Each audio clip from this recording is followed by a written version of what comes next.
Salmo capítulo 8, nós vamos ler a partir do versículo 1. Ó Senhor, Senhor nosso, quão admirável é o teu nome em toda a terra, pois puseste a tua glória sobre os céus. Tu ordenaste força da boca das crianças e dos que mamam por causa dos teus inimigos, para fazer calar ao inimigo e ao vingador. Quando vejo os teus céus, obra dos teus dedos, a lua e as estrelas que preparaste, eu me pergunto: que é o homem mortal para que te lembres dele, e o filho do homem para que o visites? Pois pouco menor o fizeste do que os anjos, e de glória e de honra o coroaste. Fazes com que ele tenha domínio sobre todas as obras das suas mãos, tudo puseste debaixo de seus pés.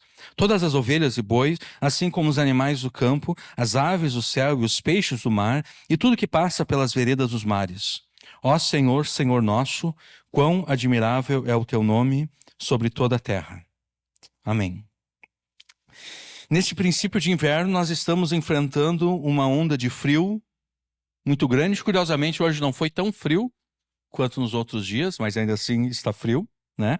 E essa onda grande de frio, associada ao vento, ela faz com que a sensação térmica, muitas vezes, seja de uma temperatura negativa. Em muitos lugares, a sensação térmica chegou a valores negativos. O termômetro é um instrumento básico para medir a temperatura. Seja numa localidade, seja num ambiente fechado, ou até mesmo a temperatura dos nossos corpos. Quando a gente começa a se sentir um pouquinho estranho, a gente pega o termômetro e vai medir a temperatura, para saber se nós estamos com febre ou não. Então, o termômetro é este instrumento básico para medir a temperatura. A igreja cristã e os crentes em Jesus que a compõem têm se comportado neste mundo como termômetros, limitando-se a mensurar, a medir a temperatura espiritual da sociedade na qual estão inseridos, a temperatura espiritual da cultura na qual vivem. E comportando-se como meros termômetros da sociedade e da cultura, a igreja cristã e os cristãos acabaram por desenvolver uma espiritualidade escapista. Uma espiritualidade que quer fugir do mundo, que quer escapar do mundo. E essa espiritualidade escapista, ela é tanto antibíblica quanto pecaminosa. E um exemplo dessa espiritualidade escapista, antibíblica e pecaminosa pode ser observado sempre que nós, crentes, sempre que nós, cristãos, exclamamos pela volta de Jesus quando somos confrontados com a maldade do pecado. Quando somos confrontados com a degradação da sociedade, com a destruição da cultura, ambas causadas pelo pecado. Ao observarmos aquilo que nos escandaliza, nós logo exclamamos: é o final dos tempos, só pode ser, Jesus está voltando. E não me entenda mal, em hipótese alguma, estamos afirmando que você não pode se juntar ao Espírito Santo e ao apóstolo João em Apocalipse 22:20, clamando: ora vem, Senhor Jesus. Em hipótese alguma, estou dizendo que você não deva se juntar ao Espírito Santo e ao apóstolo João para clamar: ora vem, Senhor Jesus. Tampouco estamos dizendo que você não deva amar a vinda de Jesus, conforme Paulo se expressa em 2 Timóteo 4:8. O que estamos afirmando, sim, é que você não pode e nem deve usar a volta de Jesus de modo escapista, como uma forma de escapar e fugir deste mundo, como uma forma de escapar e fugir da responsabilidade que Jesus colocou sobre você. Porque ao usar a volta de Jesus de forma escapista, para fugir do mundo, para escapar da responsabilidade que Jesus colocou sobre você, você se assemelha ao servo mau e negligente, ao servo mau e preguiçoso, Porque lá na parábola dos talentos, em Mateus 25, versículos 14 ao 30, estando com medo de investir o valor a ele confiado pelo seu senhor, ele enterrou o valor recebido para se desfazer logo da responsabilidade que ele tinha de trabalhar a favor do seu amo. E o fim desse servo foi trágico. Quanto ao servo inútil, lancem-no para fora nas trevas. Ali haverá choro e ranger de dentes. Esse servo, ele estava funcionando como um termômetro. Ele disse, o meu patrão, o meu amo, o meu senhor, ele me deu esse talento de ouro, esse talento de prata, para que eu invista, mas ele não está percebendo que o mundo está acabando. Olha o estado da economia, como é que alguém pode investir numa economia dessas? Em que está tudo sendo destruído, está tudo ruindo. Eu não posso investir o dinheiro do meu senhor nesse clima tão hostil do ponto de vista econômico. Não, eu não vou investir. Se eu investir, eu vou perder tudo. Eu vou enterrar. Ele estava funcionando como termômetro. Ele olhou, ele observou o estado da economia e ele disse, não. Está muito ruim. Eu não vou fazer nada, eu vou enterrar esse valor aqui e eu vou desejar que o meu senhor volte logo para que eu possa devolver logo para ele esse valor aqui e me desfazer dessa responsabilidade.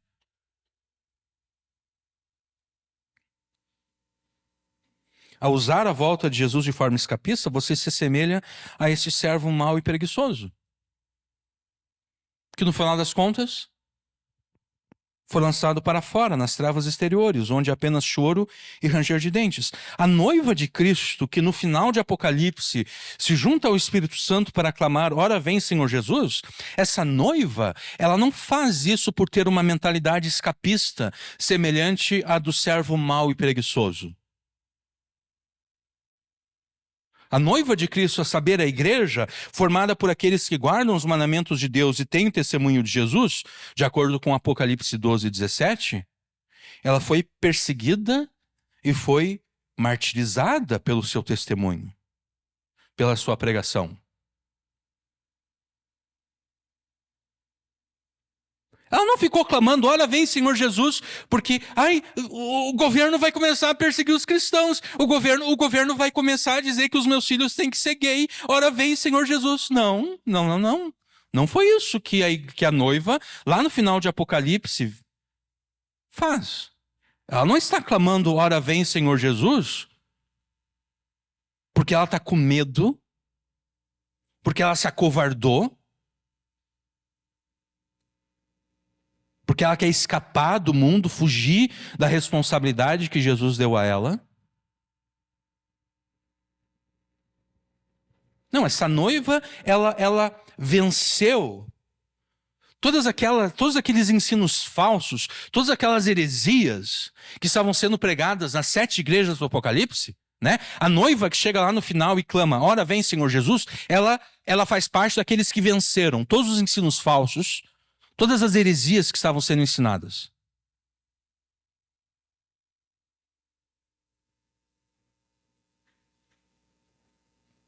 Muitos que fazem parte dessa noiva foram mortos. Foram decapitados.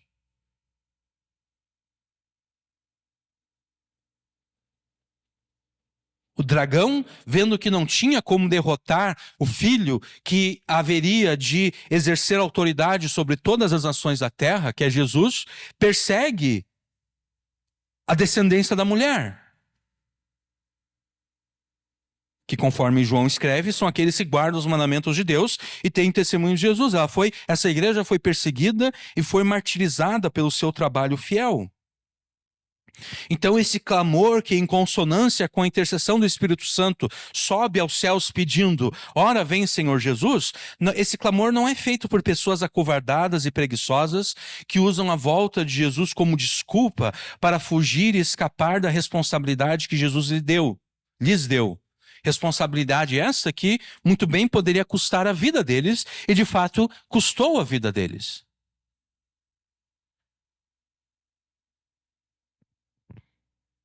Este clamor que sobe aos céus pedindo, ora vem Senhor Jesus, é feito por aqueles que em vez de acovardarem-se diante da degradação da sociedade e da destruição da cultura causadas pelo pecado, eles confrontam tanto a sociedade quanto a cultura com os seus pecados, e eles convocam ambas, a sociedade e a cultura, ao arrependimento de pecados e fé em Jesus, mesmo que isso lhes custe a vida.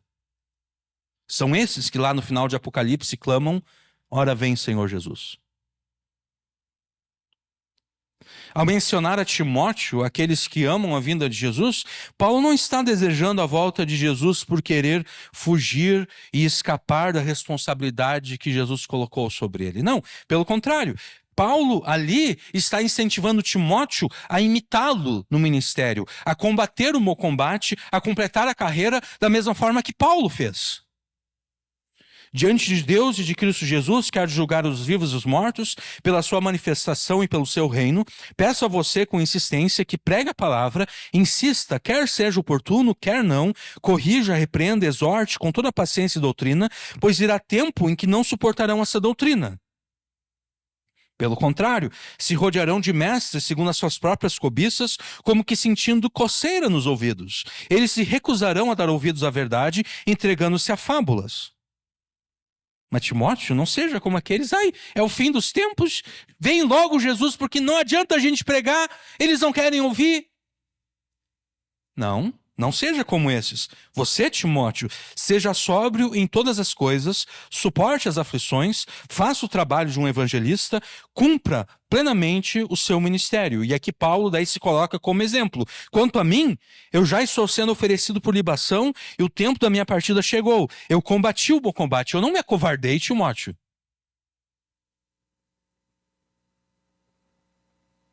Eu combati o bom combate, eu completei a carreira, eu guardei a fé. Desde agora me está guardada a coroa da justiça que o Senhor, reto juiz, me dará naquele dia. E não somente a mim, mas também a todos os que amam a sua vinda.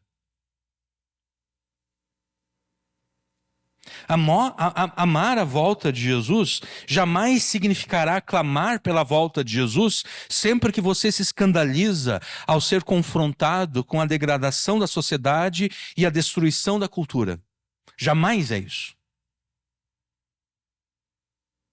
Amar a volta de Jesus jamais é, Jesus vem logo porque não dá para aguentar essa sociedade degradada, essa cultura destruída. Não, amar a volta de Jesus jamais é agir deste modo. E a razão para isso é simples. A razão é simples. Sempre que você for confrontado com a destruição da sociedade, com a degradação da cultura, ambas causadas pelo pecado, sempre quando você for confrontado com essas coisas, é teu dever ir a Deus o Pai, em oração feita em nome de Jesus, para pedir que o seu nome seja santificado em meio a essa sociedade adúltera, insistindo para que o seu reino se manifeste a essa cultura perversa, de modo que a vontade dele seja feita aqui neste mundo, do mesmo modo que ela é feita no céu. Em vez de escandalizar com a maldade do pecado e com a degradação da sociedade e destruição da cultura, é tua responsabilidade oferecer a Deus súplicas, orações, intercessões e ações de graças a favor dos teus familiares, amigos, vizinhos e conhecidos, até mesmo a favor das autoridades civis, para que a maldade do pecado seja desfeita e a degradação da sociedade e destruição da cultura sejam revertidas, para que vivamos uma vida mansa e tranquila, com toda piedade e honestidade, pois isso é bom e aceitável diante de Deus, nosso Salvador, o qual deseja que todo tipo de pessoa seja salva e chegue ao pleno conhecimento daquela verdade que liberta da escravidão espiritual ao pecado e a Satanás. É isso que você deve fazer.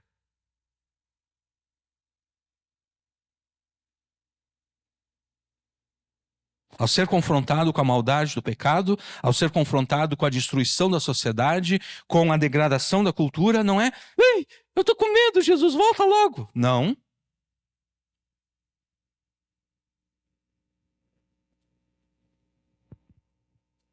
Você deve orar. Você deve orar. Pai nosso que estás no céu, santificado seja o teu nome. Venha o teu reino. Seja feita a tua vontade, aqui na terra, assim como nos céus. É a tua responsabilidade oferecer orações, intercessões, súplicas, ações de graças por todas as pessoas. E aqui eu coloquei pelas pessoas que importam para você, né? Quem são as pessoas que importam para você?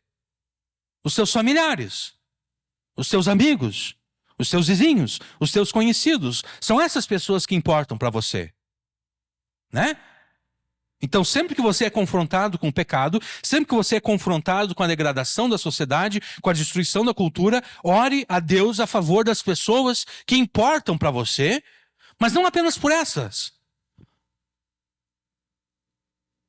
Ore por aqueles que foram colocados em posição de autoridade. Para que Deus use essas pessoas para de repente travar essa degradação, né?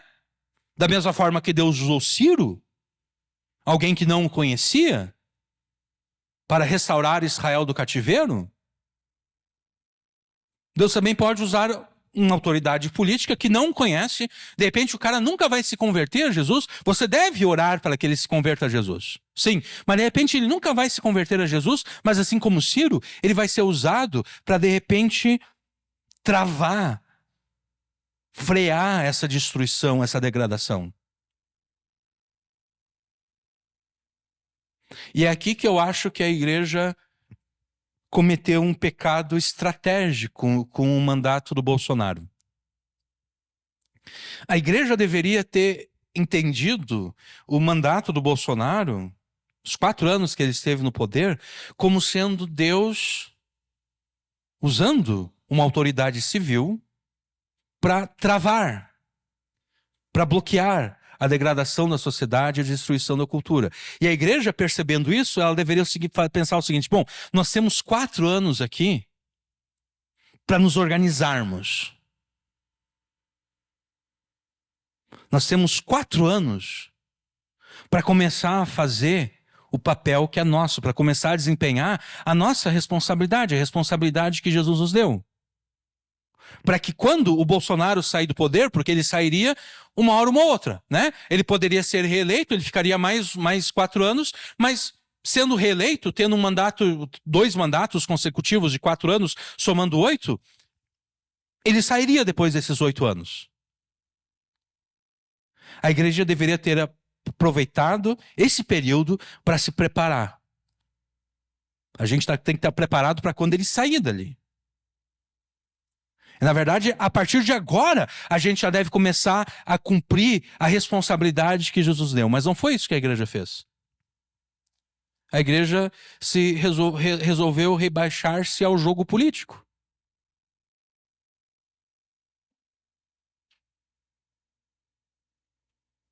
Ele ficou 4 anos. A igreja não se preparou para quando ele fosse sair. Ele saiu. E essa é a realidade que nós estamos. Em vez da igreja querer cumprir a sua responsabilidade, ela quis fazer o jogo político. Ela quis vender o seu voto.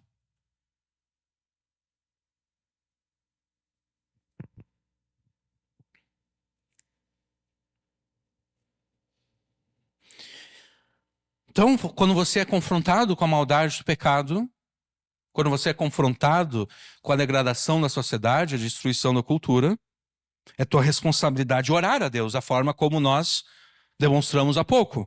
E tendo orado a Deus deste modo, você deve trabalhar, então, para que os seus familiares, amigos, vizinhos e conhecidos, para que mesmo as autoridades civis cheguem ao pleno conhecimento daquela verdade que liberta da escravidão espiritual e a Satanás.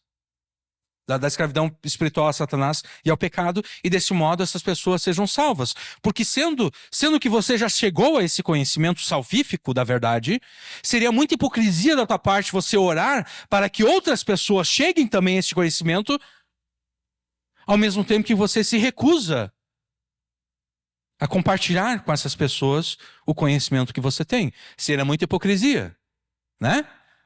Você já chegou ao conhecimento da verdade. Você deve orar para que outras pessoas cheguem a este mesmo conhecimento da verdade e então se levantar e pregar para essas pessoas. Eu preciso que os meus familiares sejam salvos. Ora pela salvação deles e vai lá e prega para eles então. Não, mas santo de casa não faz milagre. Onde você encontrou esse verso bíblico, entre aspas? Em um lugar está escrito. Não, mas Jesus disse que o profeta, ele sempre vai ser desprezado entre os seus, entre aqueles que o conhecem, na sua terra, ele nunca vai ser aceito. Verdade, Jesus disse isso. Mas Jesus também disse que aqueles que creem nele farão coisas maiores do que ele fez. Isso quer dizer que se Jesus foi desprezado pelos seus, se durante seu ministério terreno Jesus foi desprezado pelos seus próprios irmãos, a sua própria mãe pensou que ele estava louco e ela seria aquela pessoa que jamais deveria duvidar de Jesus, né? Porque ela, mais do que qualquer outra pessoa, sabia: esse ser que nasceu de mim não é um homem qualquer, não é um homem comum. Porque eu gerei não porque eu estive com outro homem, não. De repente eu me achei grávida. E o anjo me explicou o que aconteceu. Então, Maria, mais do que qualquer outra pessoa, jamais deveria duvidar de Jesus. Mas mesmo ela duvidou de Jesus. Mesmo ela, em algum momento, pensou: não, o meu filho está com um complexo, né, de Messias. Vamos ter que prender ele, vamos ter que internar ele está louco. Tudo bem, Jesus foi desprezado pelos seus parentes, ele foi desprezado pelas pessoas que conheceram ele durante a sua vida, mas esse mesmo Jesus disse que aqueles que nele creem farão coisas maiores do que ele fez. Então, se Jesus foi desprezado, você não será desprezado.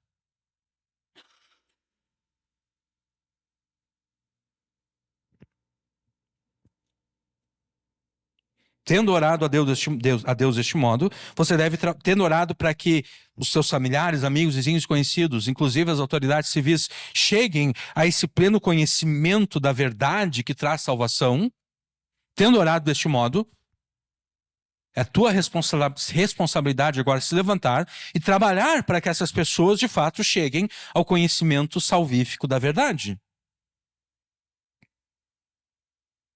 Se você meramente exclamar pela volta de Jesus, sempre que fique escandalizado com a maldade do pecado, você não estará se preparando adequadamente para a volta de Jesus, porque você está se fazendo semelhante ao servo mau e preguiçoso, que não quer trabalhar,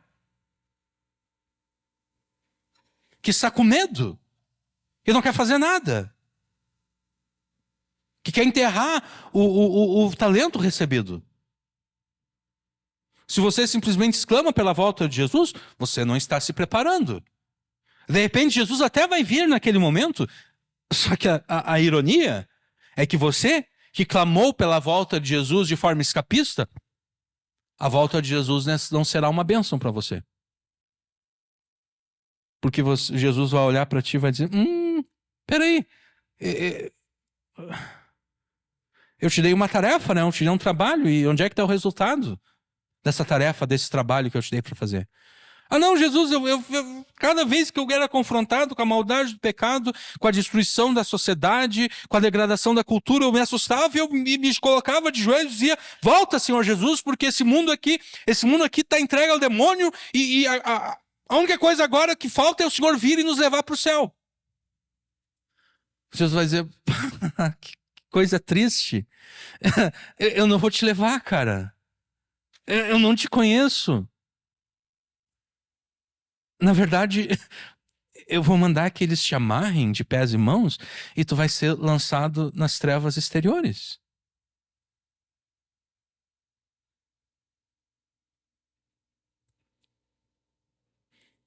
Uma outra razão pela qual você não deve meramente exclamar pela volta de Jesus, sempre que fica escandalizado com a degradação da sociedade e destruição da cultura, é a seguinte: você não sabe quando Jesus virá.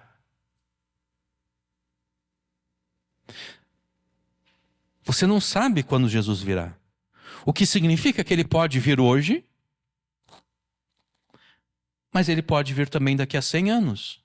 Ah, não, jamais vai demorar 100 anos para Jesus voltar. Como você sabe? Você não sabe quando ele vem. Você só pode afirmar jamais vai levar 100 anos se você sabe quando é que ele vai vir. Mas você não sabe quando é que ele vai vir. Logo, você não pode afirmar que ele não vai demorar 100 anos. Ele pode voltar agora, mas ele pode levar ainda 100 anos para voltar.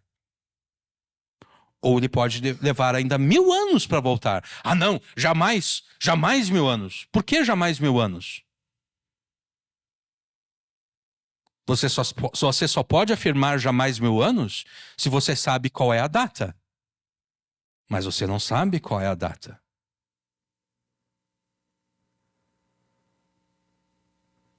Isso significa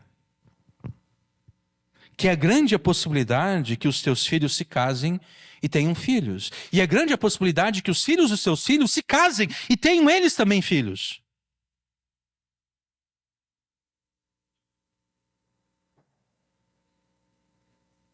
Se você meramente exclamar pela volta de Jesus sempre que se escandaliza, você não fará nada para reverter os danos causados pelo pecado na sociedade e na cultura, nas quais os teus filhos, os teus netos, os teus bisnetos terão que viver.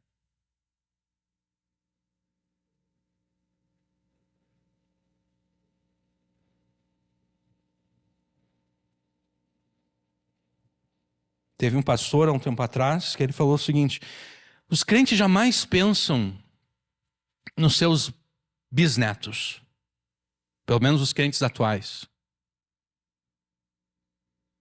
E isso é um pecado.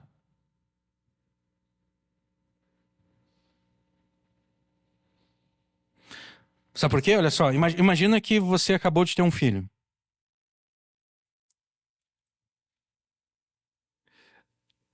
Se você jamais considera a possibilidade que Jesus vai levar 50 anos ou 100 anos para voltar, você não vai se importar em ensinar a esse teu filho que nasceu hoje a como ser um homem de verdade, né? Porque você pensa, o meu filho que nasceu hoje jamais vai precisar ser um homem de verdade, porque Jesus está vindo agora. Ele jamais vai precisar escolher uma mulher para casar, porque Jesus está vindo agora.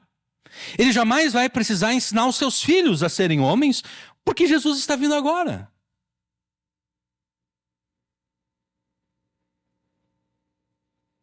Isso não é educar os filhos na doutrina e administração do Senhor, né?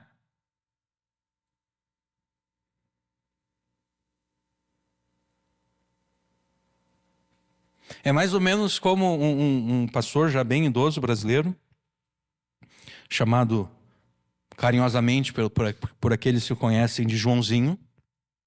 De repente ele até já tenha falecido.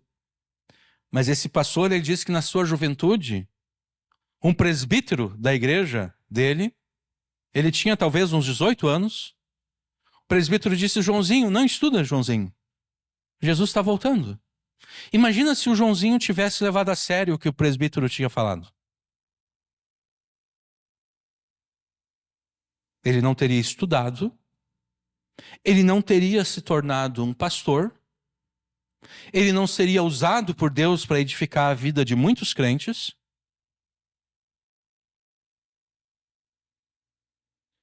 Tudo porque o presbítero disse: não, Joãozinho. Nem te preocupe em estudar, porque Jesus está voltando.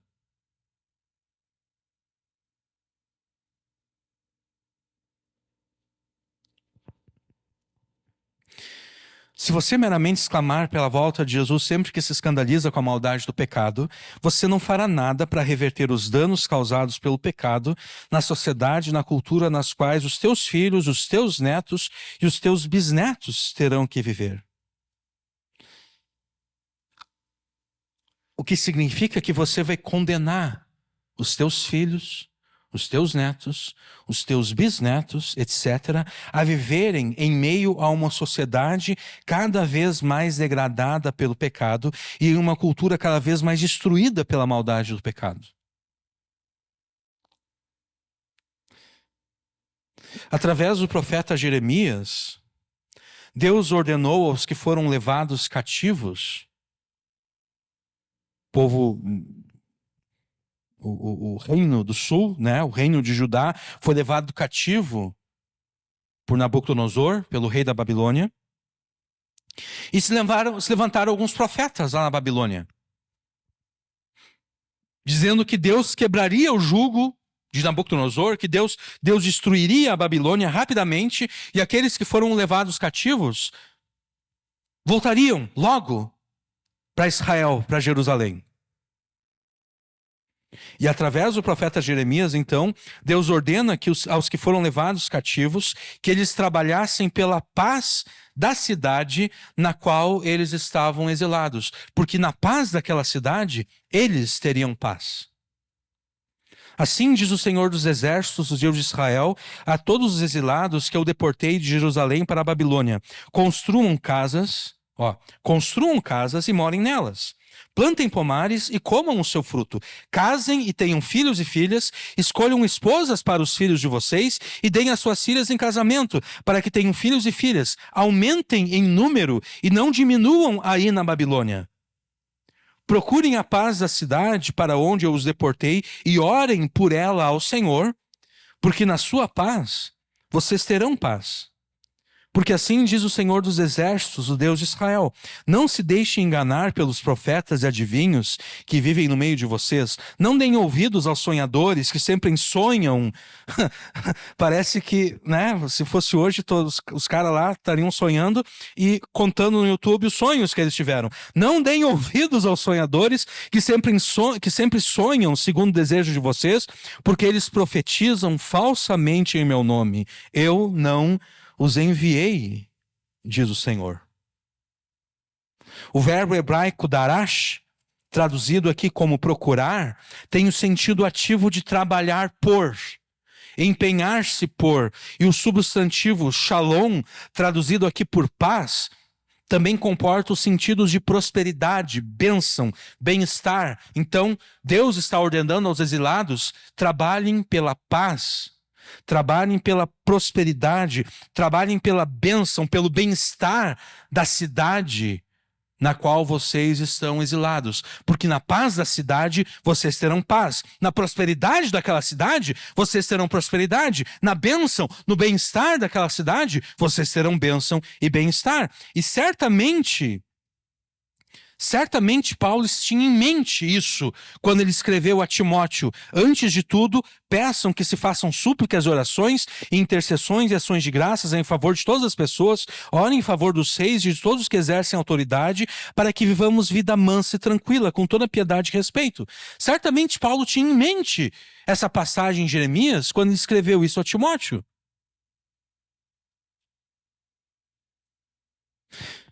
Em vez de ser um mero termômetro, então, que se limita a mensurar a temperatura espiritual da sociedade e da cultura, você deve ser um termostato. Você não deve meramente medir a temperatura espiritual da sociedade e da cultura. Você deve ser um termostato. Você deve regular a temperatura espiritual da cultura na qual você vive. Você deve regular a temperatura espiritual da sociedade na qual você está inserido. Você vai precisar sim de um termômetro para medir a temperatura. Mas esse termômetro é apenas um sensor que você usará para detectar, para medir a temperatura. Tendo mensurado a temperatura, sabendo exatamente qual é o nível de degradação da sociedade, qual é o nível de destruição da cultura, é necessário que você comece a atuar como um termostato. É necessário que você comece a alterar a temperatura espiritual da sociedade e da cultura, trabalhando pela reversão da degradação e destruição da cultura e da sociedade nas quais você vive e nas quais você está inserido. Você fará isso de que modo? Você fará isso se juntando a Jesus no domínio redentor que ele exerce sobre toda a criação. Domínio este que é tratado por Davi no Salmo 8. Você fará isso, você alterará, você reverterá a degradação, destruição da cultura e da sociedade, se juntando a Jesus no domínio redentor que ele exerce sobre toda a criação. E nós vamos justificar, explicar e aplicar essa afirmação até ao final da mensagem. Mas por hora é necessário que você saiba o seguinte: o Salmo 8 foi escrito para te ensinar a exaltar a Jesus pela criação e pelo domínio redentor que ele exerce sobre a criação. Então, junte-se a Davi neste salmo, exalte o nome de Jesus pela obra da criação e pelo domínio redentor que ele exerce sobre todas as coisas. E de que modo você vai exaltar a Jesus? Por meio de palavras, mas não apenas mediante palavras. Você vai exaltar a Jesus, o nome de Jesus, pela obra da criação e pelo domínio redentor que ele exerce sobre a criação, você mesmo influenciando e dominando em nome dele e para ele os ambientes por você frequentados. Nós vamos chegar lá, mas antes nós temos que entender o Salmo 8, né? O Salmo 8, ele foi escrito por Davi para ser usado no culto prestado a Deus no tabernáculo lá em Jerusalém. E o Salmo 8, talvez você não saiba disso, os salmos, eles podem ser classificados de acordo com o tema que eles tratam. O Salmo 8 é um hino de louvor ao Deus Criador. É um hino que trata da criação. Vocês perceberam, né? Enquanto nós lemos o Salmo, ele trata acerca de Deus como o Criador. Então, o Salmo 8 é um hino de louvor ao Deus Criador, mas ele também é uma exposição da história da redenção. Ele nos explica a salvação. No Salmo 8, nós somos ensinados tanto a louvar a Deus, como também nós somos instruídos acerca da salvação que nós temos em Jesus. E Davi primeiro nos conduz ao louvor a Deus pela obra na criação, e depois ele nos instrui acerca da salvação. E por essas duas obras nós devemos louvar a Deus. Pela obra da criação e pela obra de Deus também na salvação. No verso 1 nós lemos: Ó Senhor, Senhor nosso, quão admirável é o teu nome em toda a terra, pois puseste a tua glória sobre os céus.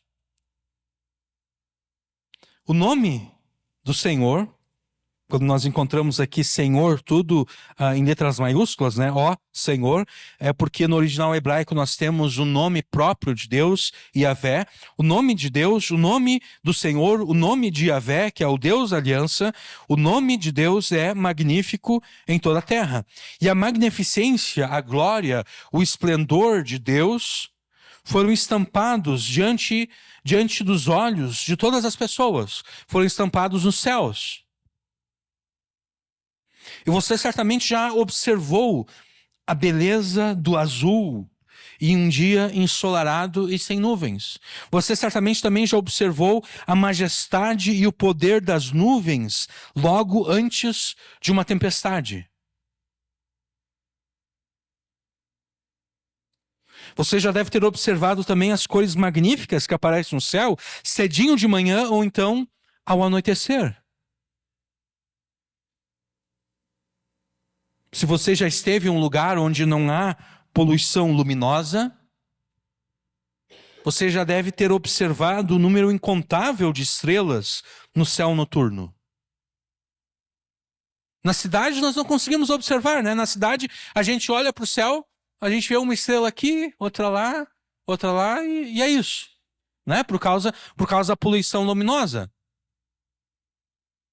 Toda essa iluminação que nós usamos para clarear a noite, ela acaba ofuscando o brilho das estrelas. Mas quando você está num campo, quando você está num lugar onde não existe iluminação noturna, você olha para o céu, você consegue ver todas as estrelas. Obviamente não todas as estrelas do universo, né? Mas você consegue ver uma boa parte das estrelas que formam a nossa galáxia, a Via Láctea.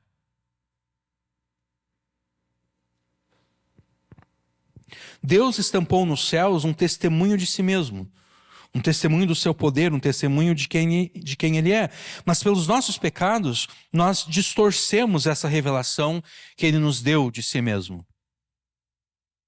E então, em vez de adorarmos o Deus Criador, nós adoramos a criação, como se a criação fosse divina.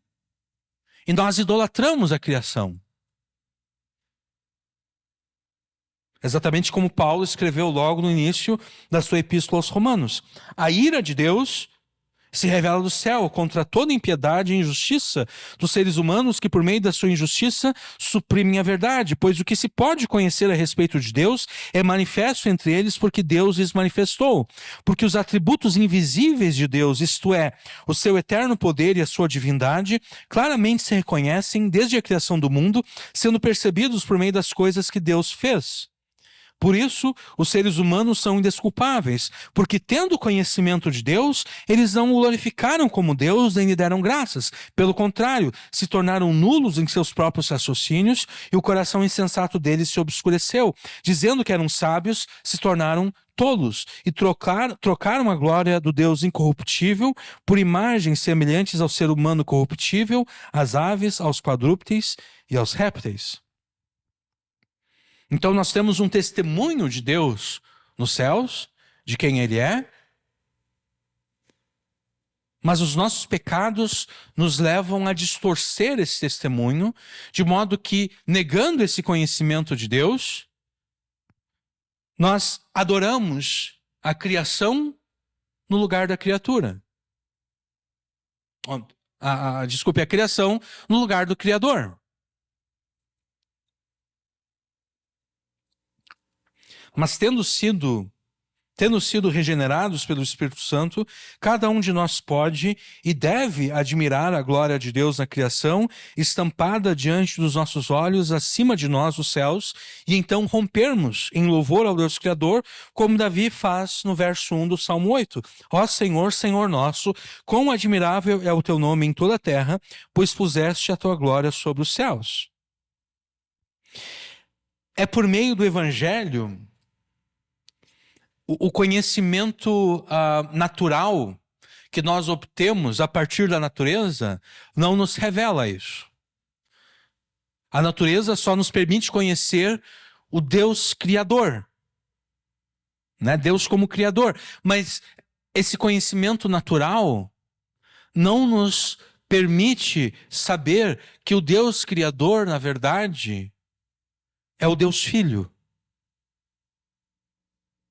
Isso nós tomamos conhecimento apenas a partir do Evangelho, porque é o Evangelho que nos informa que Jesus é o mediador entre Deus e a sua criação.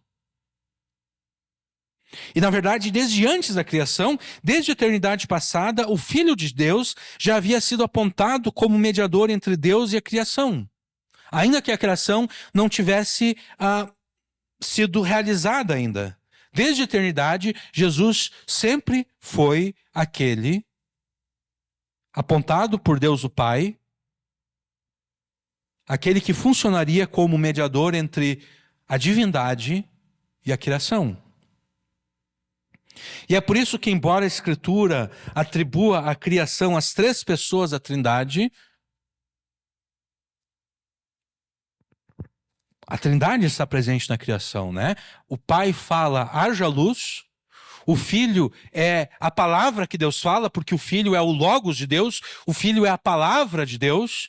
Então, Deus fala, o Filho é a palavra que Deus fala, é aquele que cumpre, e o Espírito Santo está pairando sobre as águas, como que chocando a criação, da mesma forma como uma galinha faz com seus ovos. Então, toda a Trindade está presente na criação. A criação é obra de toda a Trindade, mas a Escritura, ela faz questão de nos mostrar o papel especial de Jesus na criação.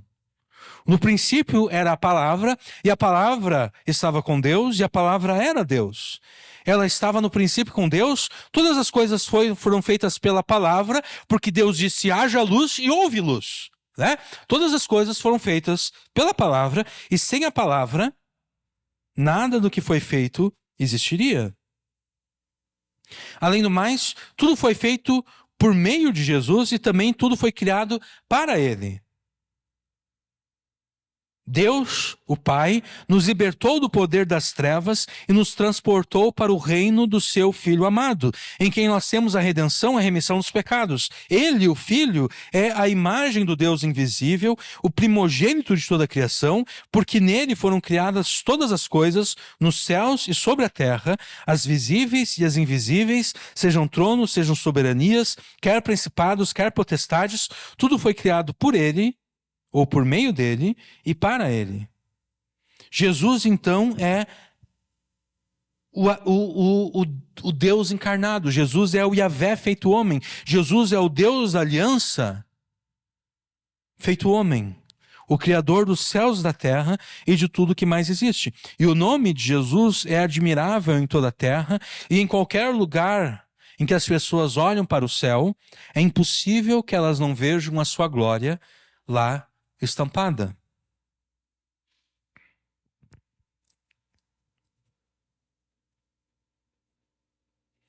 No versículo 2,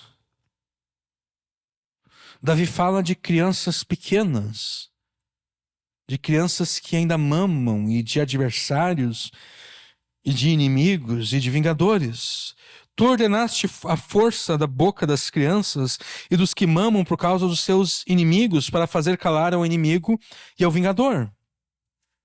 A imagem de crianças pequenas aqui, que ainda mamam, de adversários, inimigos e vingadores, parece deslocada do tema geral do Salmo. O Salmo fala da criação de Deus, e agora Davi, de repente, começa a falar acerca de crianças que mamam, de inimigos, vingadores, de adversários.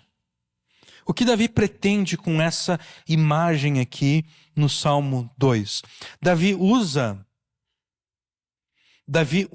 a imagem da coisa mais frágil e pequena que ele pode imaginar para ilustrar o quão pequeno todos nós somos diante da criação de Deus.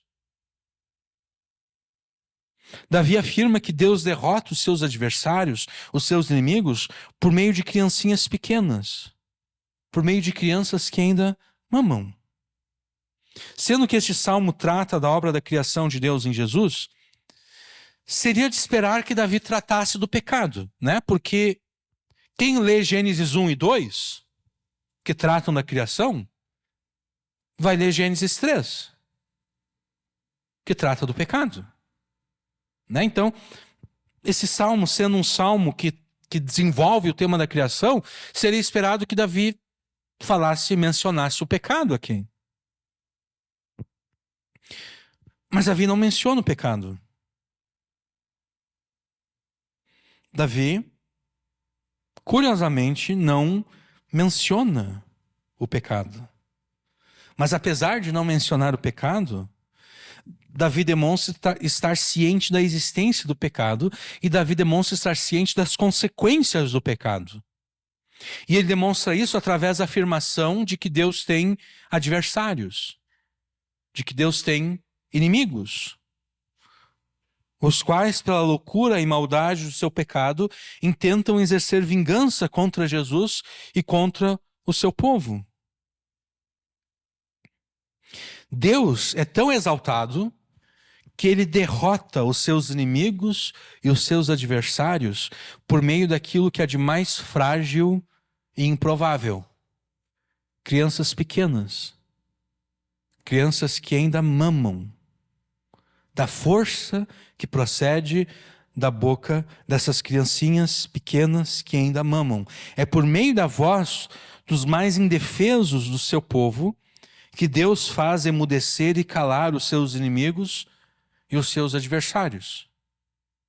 E que força é essa que provém das vozes dos pequeninos e que se mostra capaz de calar os inimigos de Deus, os adversários de Deus?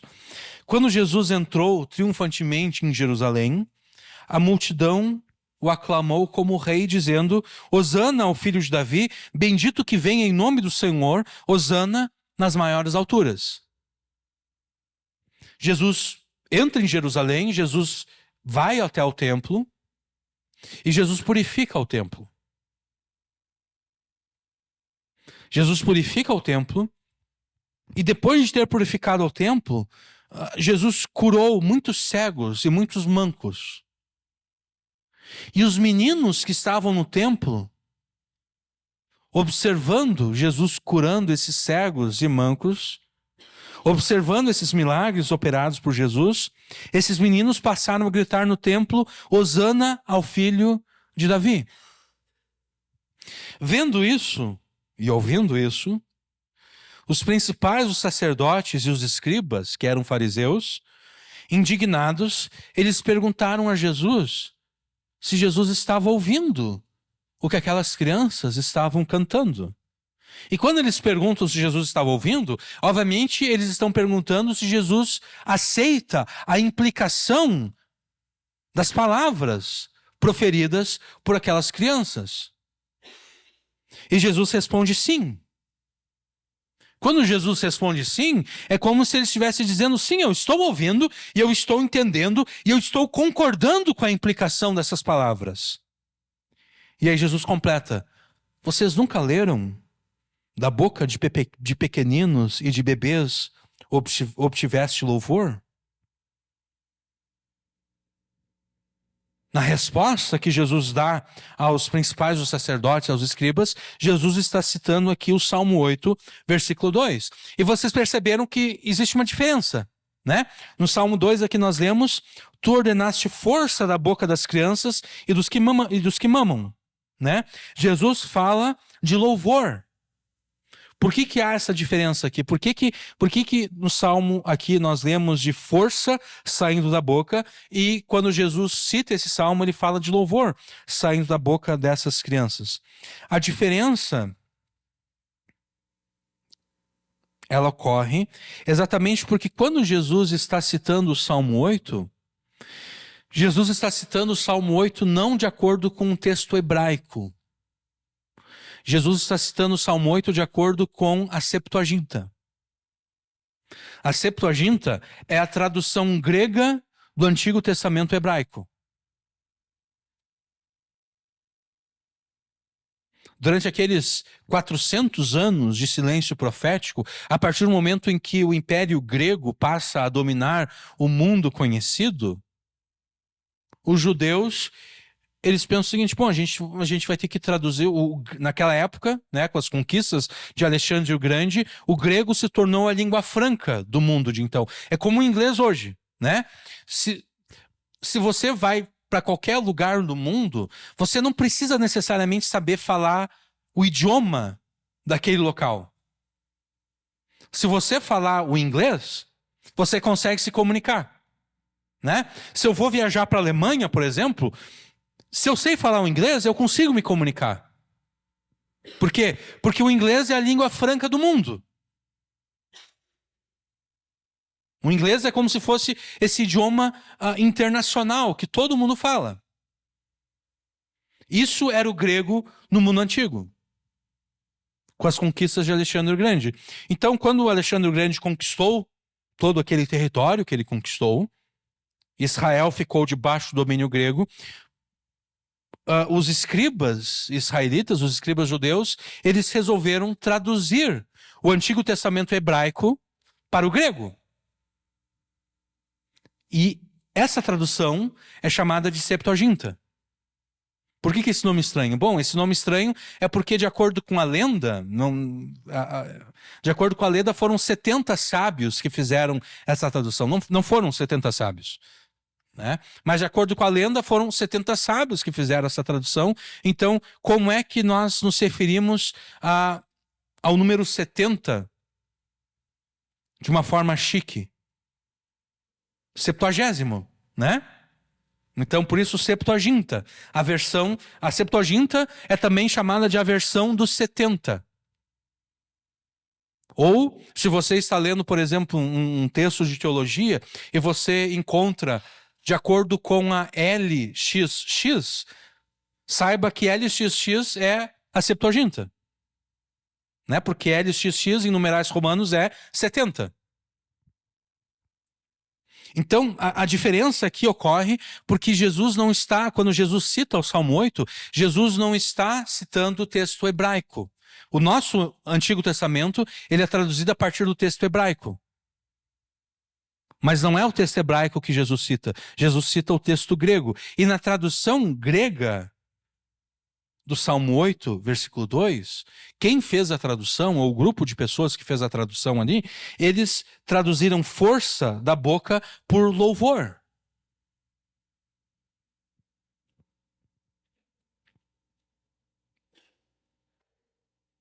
Jesus, no princípio, criou todas as coisas que existem, e agora ele está recriando e restaurando todas as coisas, purificando todas elas da maldição do pecado. Jesus, o filho de Davi,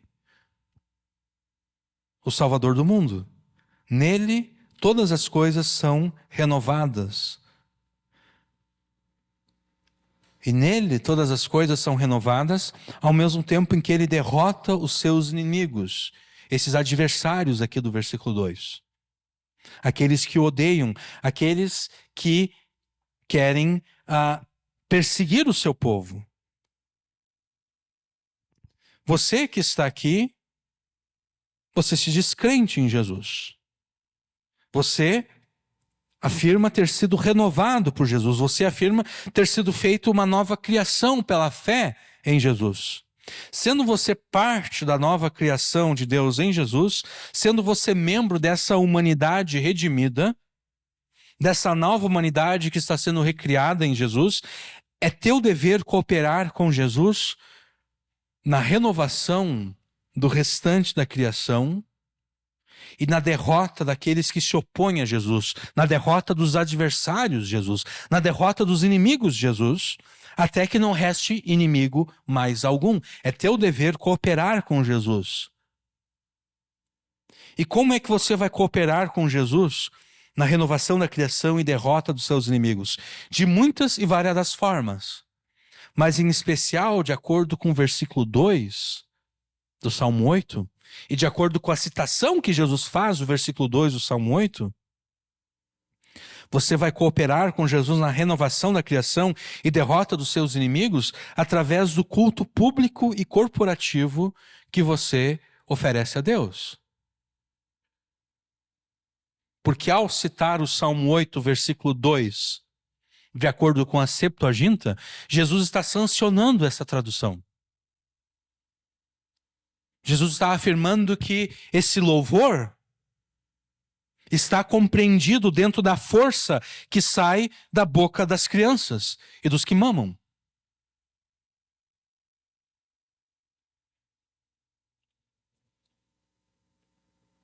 É através do culto público e corporativo oferecidos a Deus, pelos quais você rende a Deus adoração e louvor. É através deste modo que você coopera com Jesus na renovação da criação e na derrota dos seus inimigos. Então a pergunta que se faz é se você tem aclamado a Jesus como teu Senhor e Salvador nos cultos públicos e corporativos que são celebrados pela igreja da qual você faz parte. Se você tem louvado a Jesus de forma pública e corporativa na igreja da qual você faz parte, do mesmo modo que aquelas crianças fizeram com Jesus no templo. Ou você tem desprezado o culto público e corporativo que são devidos a Deus e a Jesus?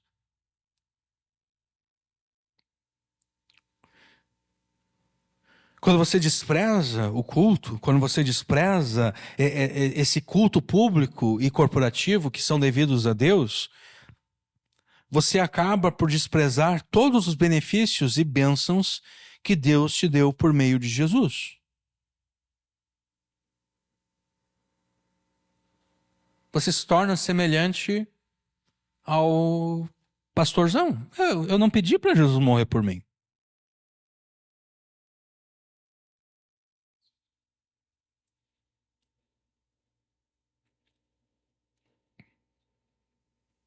O teu louvor, o teu culto, a tua adoração, oferecidos de forma pública e corporativa, servem como testemunho a este mundo.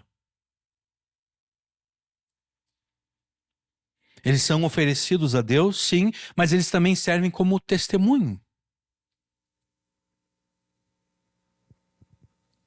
Eles servem para que os teus familiares, amigos, vizinhos e conhecidos possam chegar ao conhecimento salvífico da verdade. Ele serve para que as demais pessoas também cheguem ao conhecimento salvífico da verdade cristã. É necessário que você emudeça e cale os inimigos e os adversários de Jesus com o teu culto público e corporativo oferecido a Deus. Tu ordenaste força da boca das crianças dos que mamam por causa dos teus inimigos para fazer calar ao inimigo e ao vingador. É necessário que você cale o inimigo e o vingador, o adversário. É necessário que você emudeça o inimigo, o vingador e o adversário. E você fará isso através desse culto oferecido a Deus de forma pública e corporativa. Não só através desse culto, mas também através desse culto.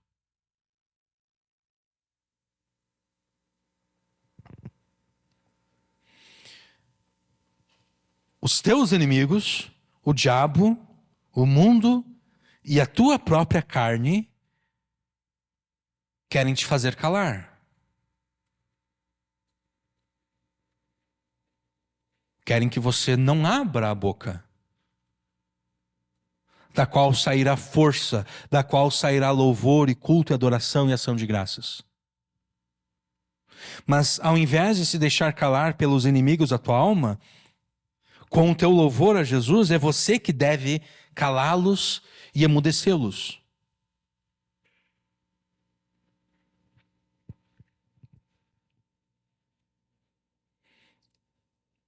Além desse louvor, dessa adoração que Deus usa, desse louvor e adoração que procede da boca das crianças, daqueles que mamam, que Deus usa para fazer calar o inimigo o vingador, a menção que Davi faz aqui às criancinhas de peito, que derrotam os seus inimigos e adversários, nos mostra uma outra coisa. Nos mostra que Deus tem prazer em usar os pequenos e os insignificantes para atingir os seus propósitos grandes e magníficos.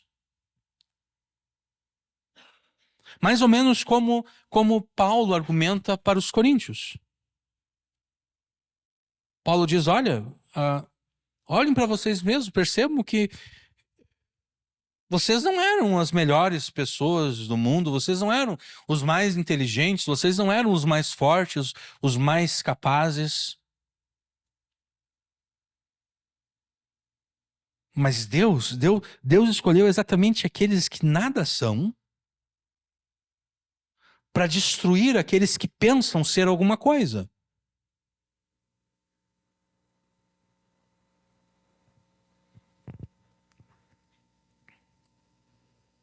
E é isso, né?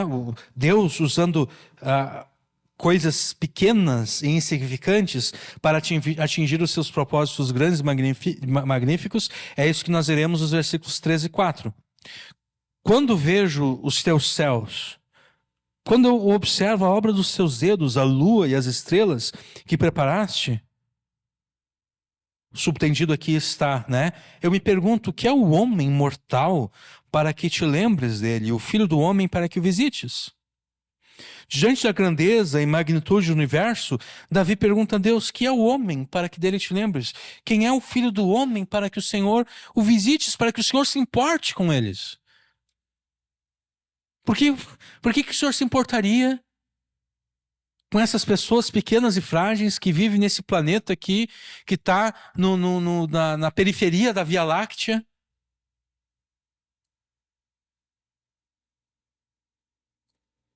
Que é o homem para que te lembres dele, o filho do homem para que visites. Quando comparado com o restante da criação, nós somos pequenos e insignificantes, nós somos frágeis e fracos. E é fácil perceber essa nossa fraqueza e pequenez, né? Nós estamos sempre à mercê das forças da natureza. Se chove demais, a nossa existência é ameaçada pelas inundações. Né? Choveu demais esses últimos dias, surgiram inundações não tão danosas como aquelas do ano passado, mas igual pessoas tiveram que sair das suas casas, pessoas ficaram desabrigadas, pessoas morreram. Frio demais, as pessoas morrem de frio. Calor demais, as pessoas morrem de calor. Chove demais, as pessoas morrem por causa da chuva, as pessoas perdem os seus bens por causa da inundação. Se não chove, as pessoas também perdem os seus bens, porque todo investimento que aquele homem teve para fazer a plantação foi perdido, né? Ele plantou, ele pensou: eu vou plantar, eu vou trabalhar aqui o meu campo e eu vou ter lucro. Mas não choveu. Não choveu. E a safra que ele estava esperando recolher não veio. Se chove demais, ele perde a plantação. Se chove de menos, ele também perde a plantação.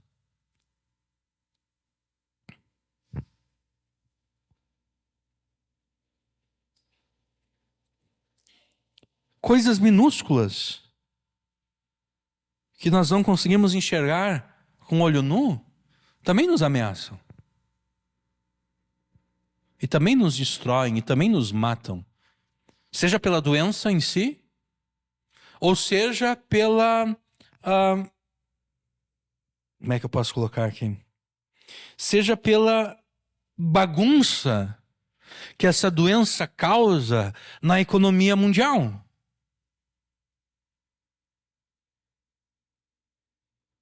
Porque muita gente morreu de Covid, mas também muita gente morreu por causa da Covid, mas não porque a pessoa tenha pegado a doença. Muita gente morreu porque a pessoa dependia de alguma coisa para sobreviver, mas como todo mundo ficou em pânico e todo mundo disse: a partir de agora a gente tem que se trancar em casa, ninguém mais pode sair de casa, ninguém mais pode trabalhar. A economia mundial foi bagunçada e aquilo que aquela pessoa precisava para sobreviver se perdeu. E ela morreu. Ela morreu não porque ela pegou a doença, mas em decorrência da bagunça causada pela doença. Toda a criação, cada vez mais os astrônomos, a NASA, por exemplo, ela está desenvolvendo, agora não sei se já desenvolveu ou não, mas está desenvolvendo um programa para desviar asteroides, por exemplo. Porque cada vez mais os astrônomos se preocupam com asteroides gigantes que podem entrar em rota de colisão com o nosso planeta. Então, coisas grandes nos ameaçam e coisas tão pequenas que nós não conseguimos enxergar com o olho nu também nos ameaçam. Toda a criação é uma ameaça constante às nossas vidas.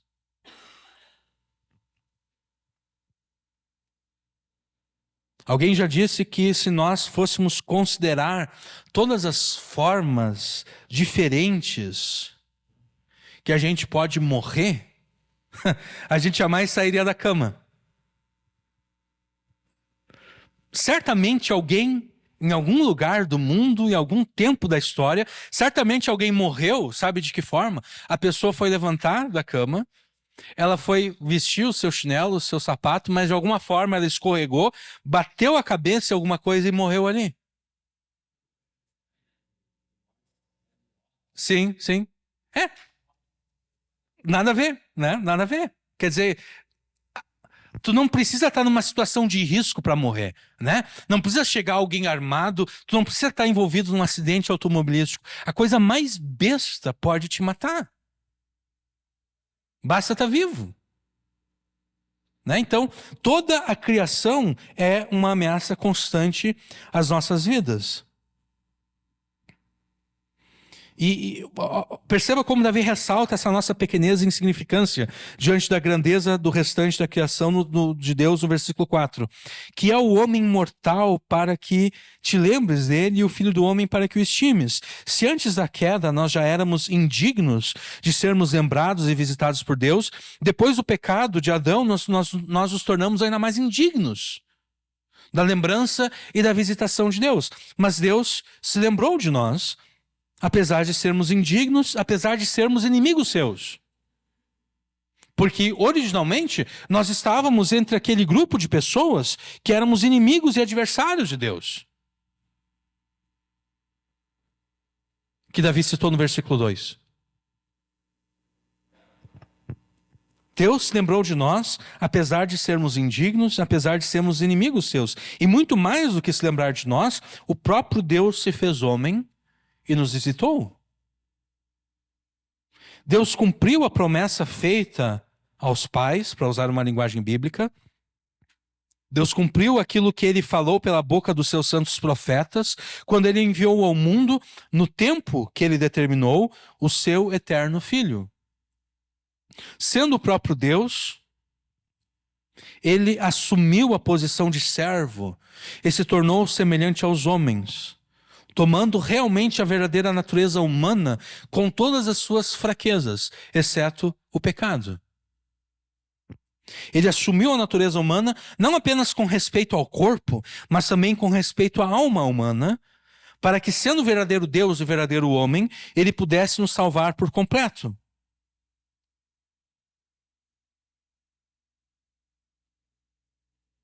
E a questão é se você está agradecido a Deus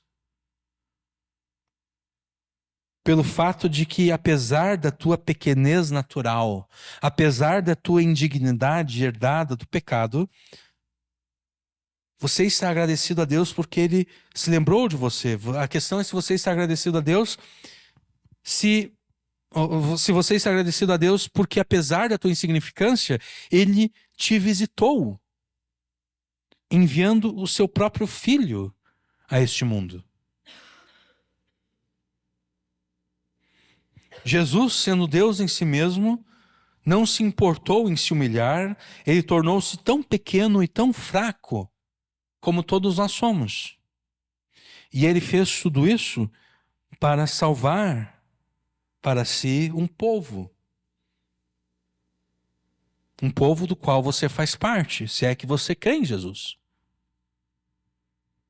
Não porque você fosse especial de algum modo, mas simplesmente porque ele quis derramar a sua graça sobre você.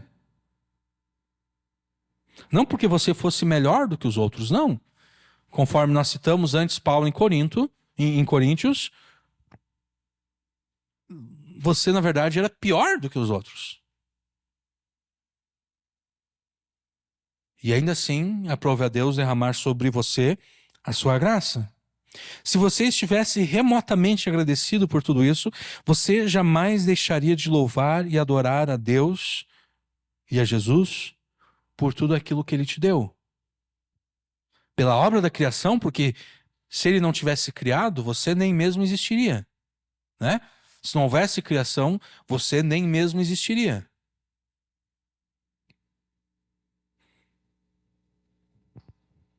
Se você estivesse remotamente agradecido a Jesus por tudo isso, você jamais deixaria de louvar e adorar a Jesus por tudo aquilo que Ele fez na criação, mas também por tudo aquilo que Ele fez na salvação. E aqui nós já estamos invadindo um pouco aquilo que nós trataremos daqui a pouco, mas é necessário fazer isso, né? Porque você, sendo indigno da visita de Deus, da lembrança de Deus, Deus se lembrou de ti, Deus te visitou em Jesus.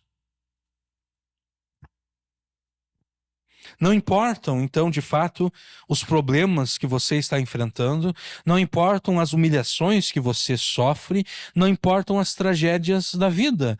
O que Jesus fez por ti é infinitamente superior a todas essas coisas. Jesus morreu e ressuscitou por ti, e você, pela fé, foi unido a Jesus na sua morte e ressurreição, para que, morto para o pecado, você viva para Deus, em obediência a Ele. Jesus viveu uma vida perfeita de obediência a Deus e morreu debaixo da maldição divina para que você fosse justificado diante de Deus e tivesse perdoados os teus pecados, recebendo a vida eterna. Não permita, então, que os problemas dessa vida, incluindo a degradação da sociedade e a destruição da cultura causadas pelo pecado, não permita que essas coisas te levem a esquecer daquele que não esqueceu de ti. A esquecer da salvação que Jesus te deu. Adore e cultue a Jesus com tudo que você é e com tudo que você tem, pública e corporativamente, pela salvação que Ele te deu. Pela obra da criação, sim, mas pela obra da salvação também.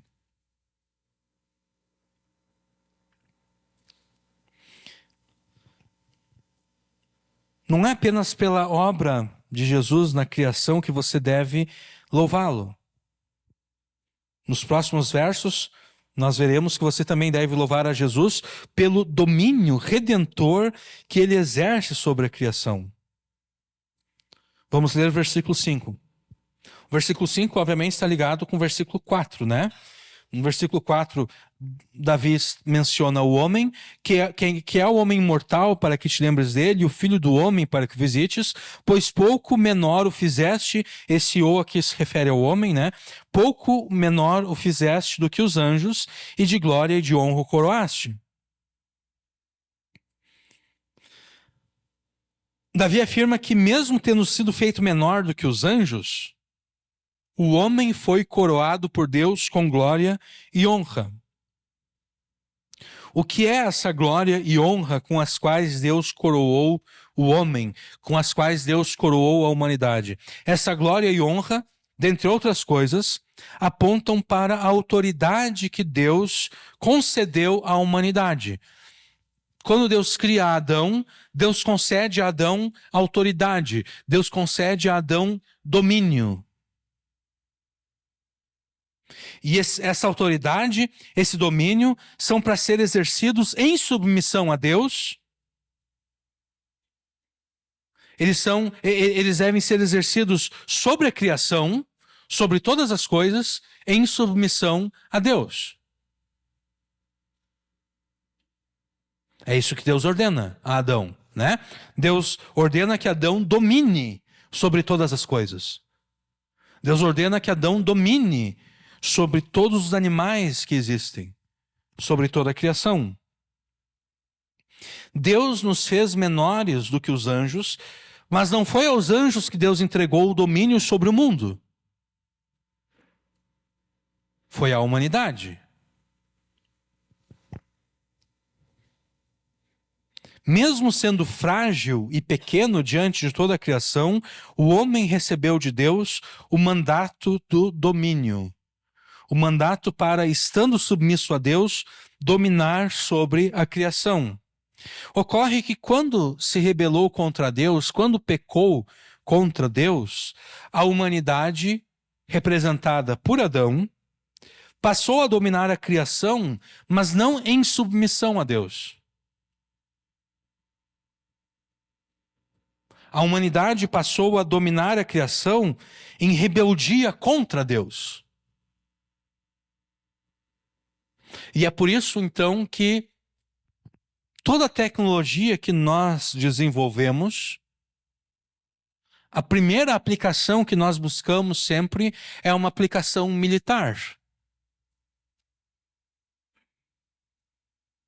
Quem viu aquele filme Oppenheimer, que foi lançado bem na mesma época do filme da Barbie, né? Eu só vi o filme do Oppenheimer, né? Eu não vi o filme da Barbie. Quem viu o filme do Oppenheimer percebeu deve ter notado uma cena, em determinado momento lá do filme, em que alguém consegue fazer a fissão nuclear, dividir o átomo. E logo que essa notícia surge, Oppenheimer ouve essa notícia e ele pergunta para outro físico: tu tá pensando a mesma coisa que eu tô pensando? E um terceiro físico pergunta: o que que nós estamos pensando? Aí o Oppenheimer diz: com isso aqui a gente pode fazer uma bomba, né? Bomba nuclear, né? Qualquer desenvolvimento tecnológico que nós temos, que nós conseguimos alcançar, a primeira aplicação sempre é uma aplicação militar. Como eu posso usar isso aqui para destruir os meus inimigos?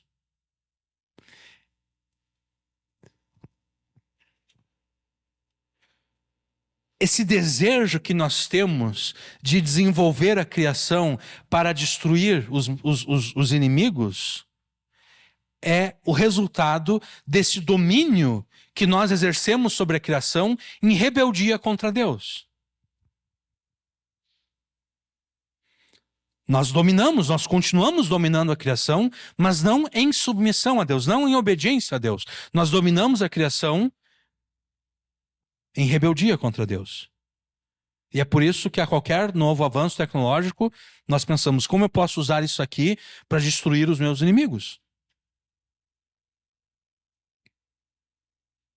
E é por isso que quando o profeta fala acerca do reinado do Messias,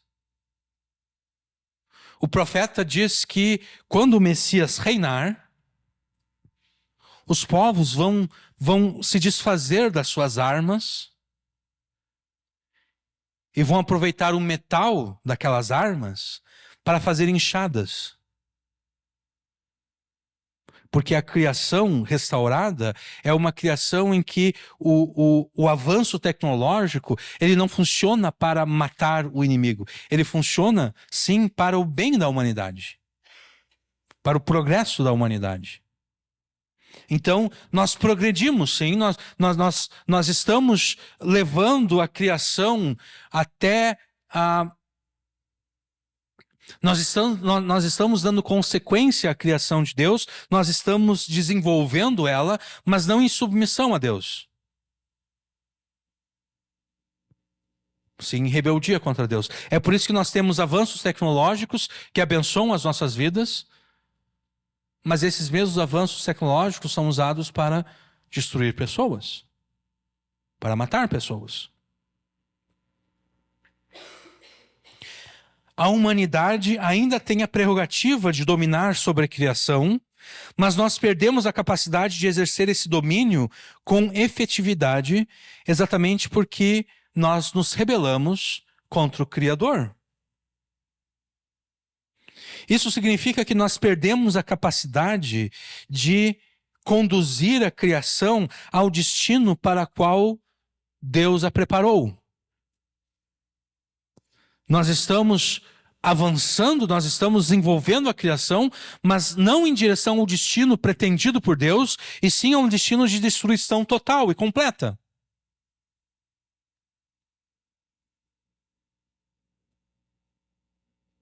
O mandamento para dominar sobre a criação permanece.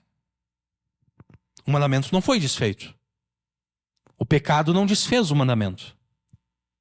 Mas como castigo pelo pecado da humanidade em Adão, o próprio Deus fez com que a criação se rebelasse contra o domínio humano. Deus amaldiçoou a criação por causa do pecado de Adão. E a razão pela qual Deus amaldiçoou a criação é porque o homem recebeu de Deus o mandato de dominar sobre a criação. E é por essa razão, então, que a partir do pecado de Adão, a humanidade agora, para poder comer, ela tem que conseguir o seu sustento a partir do suor do seu rosto. O trabalho sempre existiria, mas o trabalho se tornou difícil.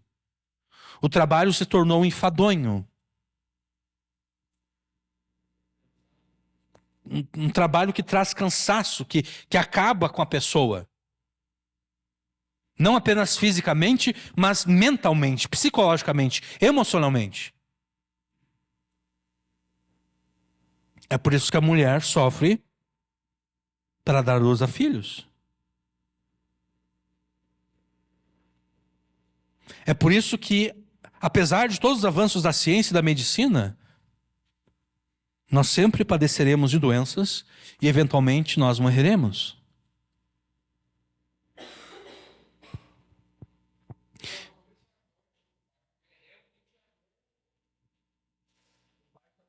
Sim, sim. Uhum. Não seria um processo doloroso como ele é. Seria um processo, pelo menos de acordo com o texto bíblico, seria um processo não... Talvez eu não digo...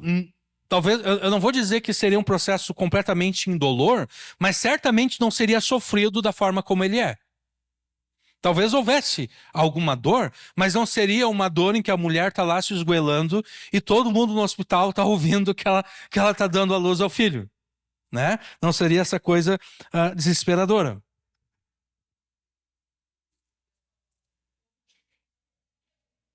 Sim. Se tu multiplica por zero, tu pode multiplicar infinito por zero, sempre vai ser zero, né? Então quer dizer, se tu vai multiplicar alguma coisa por outra e vai ter um resultado, aquela coisa, então havia alguma dor, alguma coisa assim, mas não era essa coisa desesperadora que é, né? Que obviamente nós homens, graças a Deus, né, nós nunca teremos que experimentar isso, né? Mas, oi? Sim, verdade, sim, exatamente. É quase, é pertinho. Dizem que ter que expelir pedra do rim, que ocorre mais comumente com o homem, é equivalente à dor do parto, né? Obviamente não tem como comparar, né? Porque um homem nunca vai saber se a dor que ele está sentindo ao expelir a pedra é semelhante à dor que uma mulher sente ao dar à luz, né? Mas, de qualquer forma, são duas dores das maiores que uma pessoa pode enfrentar. Além de ter a criação contra si mesmo, por estar escravizado ao pecado é Satanás, porque ao pecar o homem se alia ao diabo, e ao se aliar ao diabo, ele automaticamente se torna escravo do diabo e escravo do próprio pecado. Então, além de ter a criação contra si mesmo, por estar escravizado ao pecado e a Satanás, o homem domina sobre a criação em oposição a tudo aquilo que Deus determinou. É por isso que, ao citar o Salmo 8, versículo 5, o escritor de Hebreus aplica o Salmo 8 a Jesus, o segundo Adão, o representante federal da humanidade redimida. O primeiro Adão é o representante federal da humanidade caída em pecado. O segundo Adão é o representante da humanidade redimida. E demonstrando ainda a superioridade de Jesus em relação aos anjos, o escritor de Hebreus afirma que não foi aos anjos que Deus sujeitou o mundo que há de vir, e então ele cita o Salmo 8,5 para se referir à encarnação do Filho de Deus. Porque não foi aos anjos que Deus sujeitou o mundo vindouro, de que falamos, mas em certo lugar alguém testemunhou dizendo: que é o homem para que te lembres dele, ou o filho do homem para que te interesses por ele? Tu o fizeste um pouco menor que os anjos e o coroaste de glória e de honra. Se nem Adão, nem qualquer outra pessoa viveu à altura da glória e da honra que Deus nos deu de dominar, de sermos os vice-regentes dele sobre a criação, a honra e a glória de dominarmos sobre a criação, Jesus, o segundo Adão, ele sim viveu de modo digno dessa responsabilidade. Porque em tudo ele obedeceu aos mandamentos e à lei de Deus. Adão ouviu os mandamentos de Deus e desobedeceu. Jesus obedeceu a todos os mandamentos da lei de Deus. Vivendo uma vida justa e santa como homem, o Deus Criador que se fez homem levou sobre si a penalidade e a maldição que eram devidas a nós por causa dos nossos pecados. E como resultado da sua obra, todas as coisas foram sujeitas aos seus pés. aos pés de Jesus. Desse modo, o domínio sobre toda a criação que a humanidade perdeu em Adão foi recuperado por Jesus. E esse domínio Jesus usa para levar a criação de Deus ao destino para o qual Deus a preparou. Nós lemos o versículo 6 que Deus entregou ao seu Filho o domínio sobre todas as obras das suas mãos e sobre todas as coisas. Todas as coisas Deus colocou debaixo dos pés de Jesus. Vou ler aqui para pegar o contexto, a partir do versículo 4. Que é o homem mortal para que te lembres dele, e o filho do homem para que o visites, pois pouco menor o fizeste do que os anjos, e de glória e de honra o coroaste. Fazes com que ele tenha domínio sobre as obras das tuas mãos, tudo puseste debaixo de seus pés. No Novo Testamento, o versículo 6, ele é citado em pelo menos 3 passagens diferentes. Nós vamos nós vamos ir daqui a pouco para essas passagens, mas antes disso nós vamos prosseguir para os versículos 7 e 8 do Salmo 8, segundo o qual o domínio de Jesus se estende a todos os animais do campo, as aves do céu, os peixes e aos demais seres marinhos. Perceba ali os 2 pontos no final do versículo 6, né? Tudo puseste debaixo de seus pés, 2 pontos, todas as ovelhas e bois, assim como os animais do campo, as aves do céu e os peixes do mar, e tudo que passa pelas veredas dos mares. É óbvio que o domínio redentor de Jesus não se limita ao reino animal, porque isso seria um despropósito. Mas por que nós encontramos essa linguagem aqui? Nós encontramos essa linguagem aqui exatamente porque Davi ele está desenvolvendo aquilo que Deus revelou em Gênesis 1 e 2. E é exatamente assim que Deus se expressa em Gênesis 1 e 2. Né? Quando Deus cria Adão, Deus diz a Adão, tu tem que dominar sobre todos os animais, Adão. Todos os animais do campo, todos os animais que voam, os animais que nadam nos mares, nos oceanos, tu tem que dominar sobre tudo, Adão. E é por isso que Davi usa essa linguagem aqui. Porque Davi está construindo em cima de Gênesis 1 e 2. Os animais citados aqui nos versículos 7 e 8, eles devem ser tomados como se referindo à totalidade da criação de Deus. Temos então aqui o retrato do domínio universal de Jesus sobre todas as coisas. Resumindo no verso 6, deste-lhe domínio sobre as obras da tua mão, e tudo puseste debaixo dos seus pés. Jesus é o Criador de todas as coisas, Jesus é aquele que domina sobre todas elas com um propósito redentor, com um propósito de conduzir toda a criação ao destino eterno de glória planejado por Deus o Pai.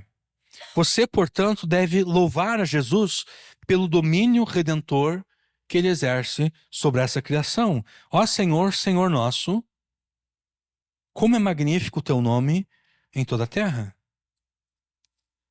A primeira vez que Davi se expressa dessa forma, Davi está se referindo ao ato da criação de Deus. Do versículo 1, ó Senhor, Senhor nosso, quão admirável é o teu nome em toda a terra. Agora, a segunda vez em que ele se expressa dessa forma exatamente em função do domínio que o homem, Jesus Cristo, que é verdadeiro Deus e verdadeiro homem, exerce sobre a criação efetuada pelo próprio Jesus. Ó Senhor, Senhor nosso, quão admirável é o teu nome sobre toda a terra. Você então deve louvar a Jesus pela obra da criação, e você também deve louvar a Jesus pelo domínio redentor que ele exerce sobre todas as coisas, sobre toda a criação.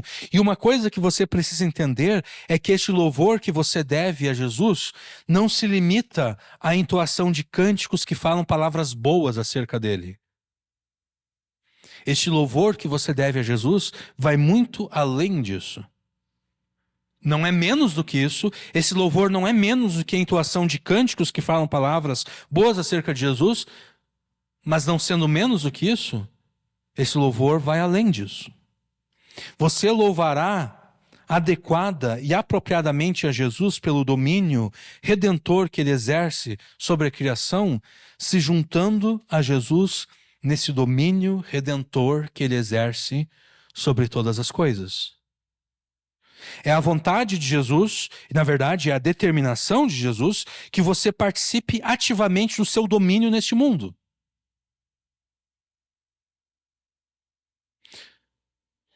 Você foi chamado para ser rei e sacerdote. Rei e sacerdote. É a determinação de Jesus que você participe do seu domínio neste mundo. E você fará isso de forma prática. Quando você, em nome de Jesus e para Jesus, passar a exercer influência e domínio sobre os ambientes por você frequentados.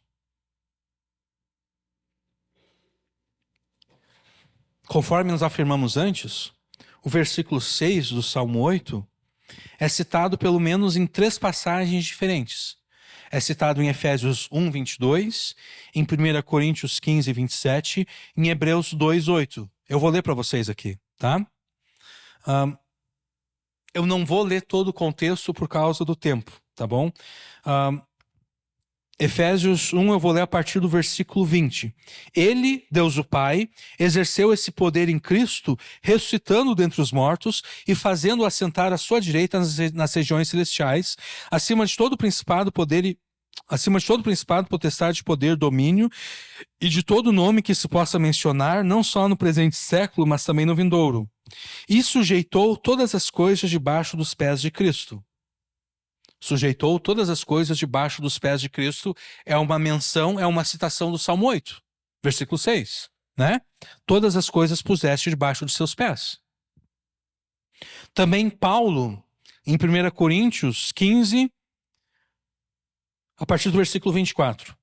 E então virá o fim, quando ele entregar o reino ao Deus e Pai, quando houver destruído todo o principado, bem como toda potestade e poder. Porque é necessário que ele reine até que tenha posto todos os inimigos debaixo de seus pés. O último inimigo a ser destruído é a morte, porque ele sujeitou todas as coisas debaixo dos seus pés. Porque ele sujeitou todas as coisas debaixo dos seus pés. De novo, citação no Salmo 8, versículo 6. Tudo puseste debaixo de seus pés. Ele sujeitou todas as coisas debaixo dos seus pés, e quando diz que todas as coisas lhe são sujeitas, certamente exclui aquele que tudo lhe sujeitou.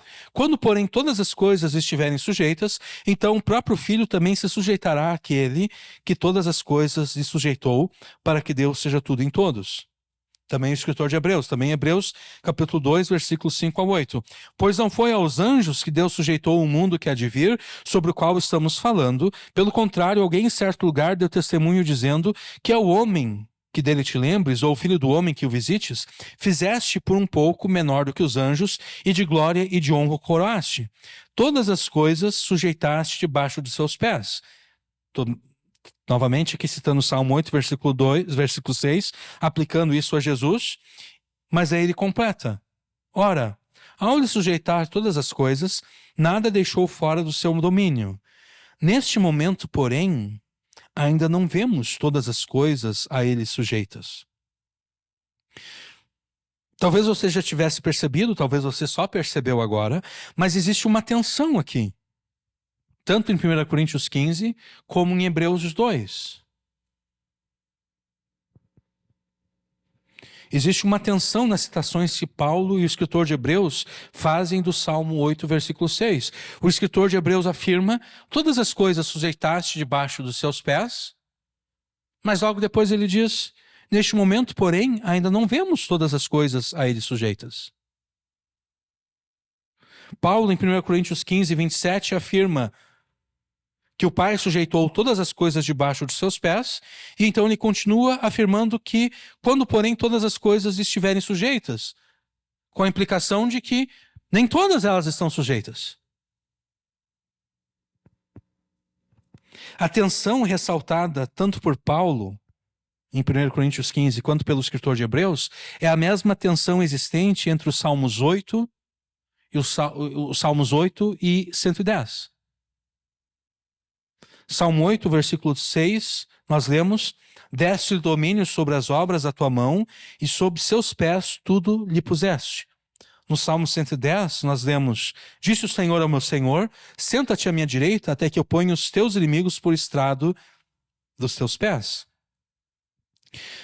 Por ser um salmo que trabalha o relato, que trabalha e desenvolve o relato da criação em Gênesis 1 e 2, o Salmo 8, interpretado à luz da primeira vinda de Jesus, apresenta Jesus como o segundo Adão, como aquele que exerce domínio sobre a criação em sujeição a Deus, a missão na qual o primeiro Adão falhou. Deste modo, assim como em Gênesis, Adão recebeu o domínio sobre toda a criação, domínio este que Adão rejeitou pelo seu pecado, assim também no Salmo 8, o segundo Adão, Jesus, pela sua obediência perfeita a Deus, recebe de Deus o domínio sobre toda a criação, de modo que todas as coisas estão sujeitas a seus pés. Então essa frase, ter todas as coisas sujeitas a seus pés, parece indicar, numa análise superficial, que a criação que está sujeita aos pés de Jesus está num relacionamento de sujeição voluntária a ele. Mas não é este o caso. Não é este o caso, visto que o escritor de Hebreus ressaltou que neste momento, porém, nós ainda não vemos todas as coisas sujeitas a ele. Todas as coisas estão sujeitas a seus pés, mas ainda nós não vemos todas as coisas sujeitas a ele. O ter todas as coisas sujeitas a seus pés equivale à primeira parte do versículo 1 do Salmo 110, no qual nós lemos: Disse o Senhor ao meu Senhor, senta-te à minha direita. Reticências. Após a sua ressurreição, Jesus foi recebido nos céus. E ao chegar lá, o Pai disse ao seu Filho: assenta-te à minha direita. Ao convidar o seu Filho encarnado e ressurreto para assentar-se à sua direita, Deus o Pai coloca toda a criação debaixo dos pés do segundo Adão.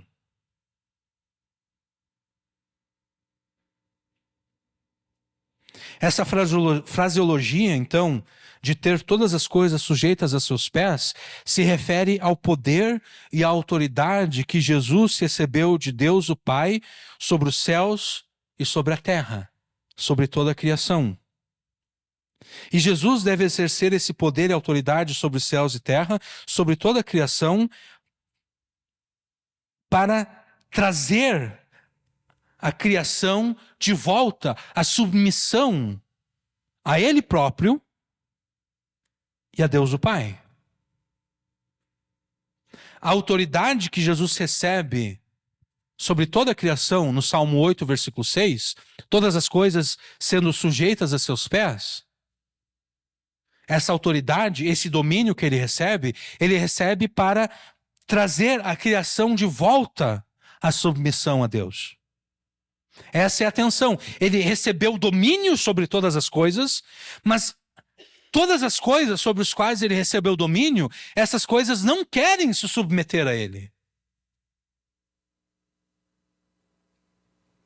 Ele recebeu todo o poder e autoridade nos céus e na terra, mas a terra não quer se submeter a ele. Os governos, os países, as nações conspiram contra o Senhor e contra o seu ungido.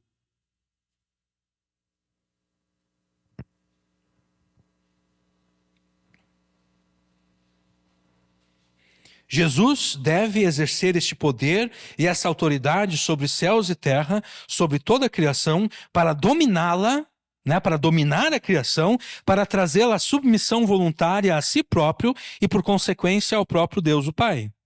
E Deus o Pai se junta ao seu Filho encarnado ressurreto na missão de dominar a criação, na missão de trazê-la de volta à submissão voluntária a Ele, porque o Salmo 110 continua: Disse o Senhor ao meu Senhor, senta-te à minha direita, até que eu, agora Deus o Pai falando, até que eu ponha os teus inimigos por estrado dos teus pés. Escabelo, estrado.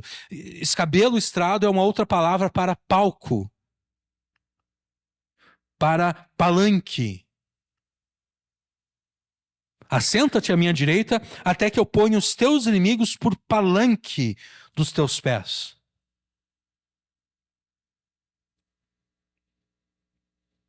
A tensão existente entre o Salmo 8 e o Salmo 110, capturada por Paulo e pelo escritor de Hebreus, se deve à realidade inaugurada, mas não consumada do reino de Deus. O reino de Deus foi inaugurado por Jesus na sua primeira vinda. E a inauguração do reino de Deus marca o momento no qual todas as coisas foram sujeitas aos pés de Jesus, conforme o Salmo 8, versículo 6. A consumação do reino de Deus ocorrerá quando Jesus voltar. Porque convém que ele reine à destra de Deus, até que todos os seus inimigos tenham sido colocados como um palanque para os seus pés. Quando todos os seus inimigos, menos um, tiverem sido derrotados, o próprio Jesus voltará para derrotar o último inimigo, a morte. E quando Jesus derrotar a morte, todos aqueles que morreram ressuscitarão. E todos serão julgados. Deus, o Pai, sujeitou todas as coisas aos pés de Jesus. Nesse momento, porém, ainda nós não vemos todas as coisas sujeitas a Jesus. A tua família ainda não está sujeita a Jesus, né? Os seus amigos, teus vizinhos, os seus conhecidos, a sociedade da qual nós vivemos, a cultura da qual nós estamos inseridos, nada disso está sujeito a Jesus. Tudo isso está sujeito aos pés de Jesus, mas nenhum dos elementos que nós... nenhum dos elementos que estão sujeitos a Jesus, aos pés de Jesus, querem de fato se submeter a Jesus. E isso é assim não porque Deus tenha falhado, não porque Jesus tenha falhado, não. Isso é assim porque é do propósito de Deus, o Pai, que Jesus use a sua noiva na missão de dominar a criação e trazê-la à submissão obediente a Ele. O primeiro Adão, ele recebeu ajuda, né, na sua missão. Ele recebeu a ajuda de uma ajudadora idônea. O primeiro Adão, ele teve uma esposa, para que essa esposa o ajudasse no domínio sobre a criação. Pois o segundo Adão, ele também tem uma esposa, para o ajudar no domínio que ele deve exercer sobre a criação.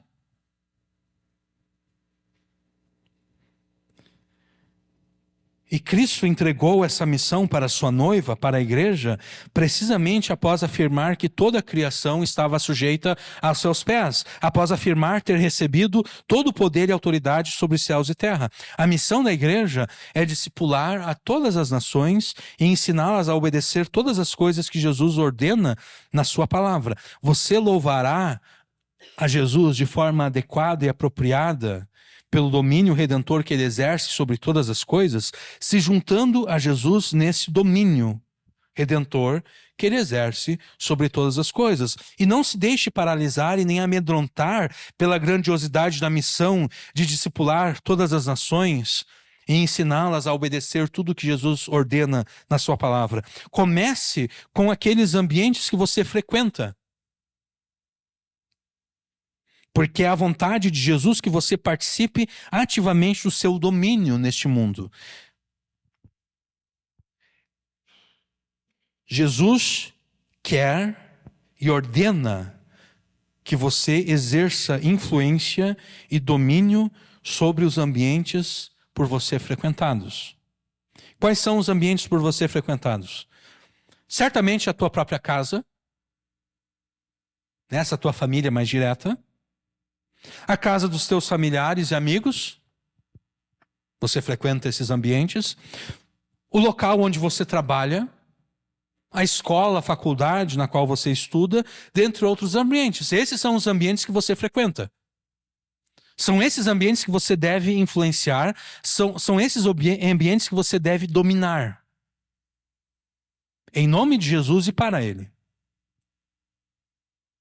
Comece pela tua própria casa e vai expandindo a influência e o domínio que você deve exercer em nome de Jesus e para Ele. Não permita que ideias e práticas mundanas, antibíblicas e pecaminosas invadam a tua casa e influenciem e dominem a tua família. Esse é o ponto de partida. Você deve dominar a tua casa. Você deve dominar a tua família.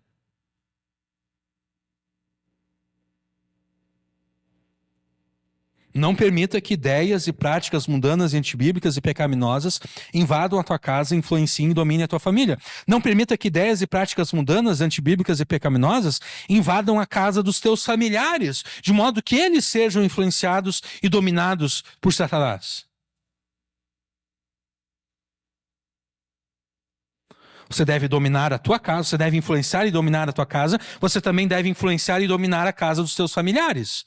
Você deve ser luz do mundo e sal da terra na casa dos teus familiares. Não permita que ideias e práticas mundanas, antibíblicas e pecaminosas invadam a tua vizinhança, o local onde você mora, a tua rua, o teu bairro. Não permita que os teus vizinhos sejam influenciados e dominados por Satanás. Você deve ser sal da terra no lugar onde você mora, na tua rua, no teu bairro. Você deve ser luz do mundo.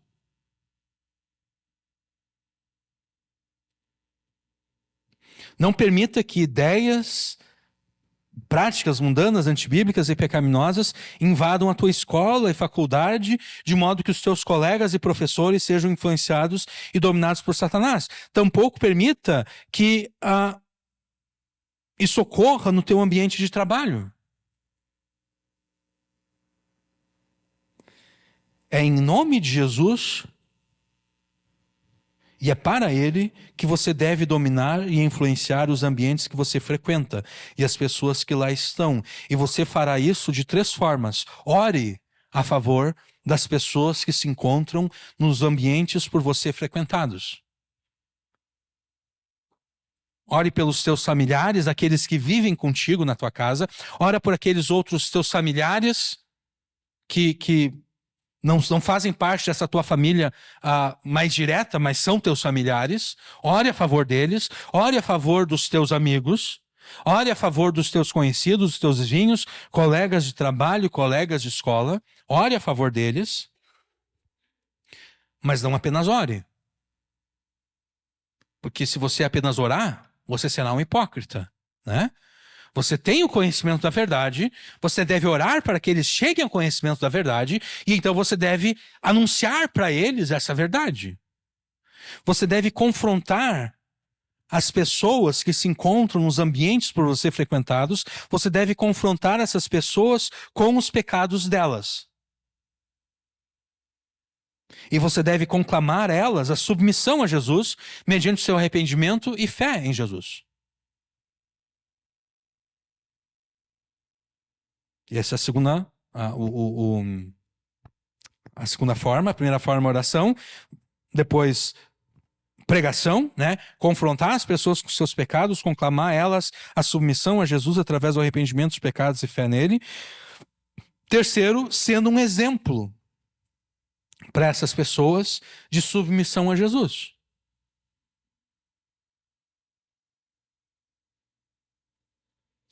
Ore, pregue, confronte, conclame ao arrependimento e a fé em Jesus, e então seja um exemplo de como alguém vive em submissão a Jesus.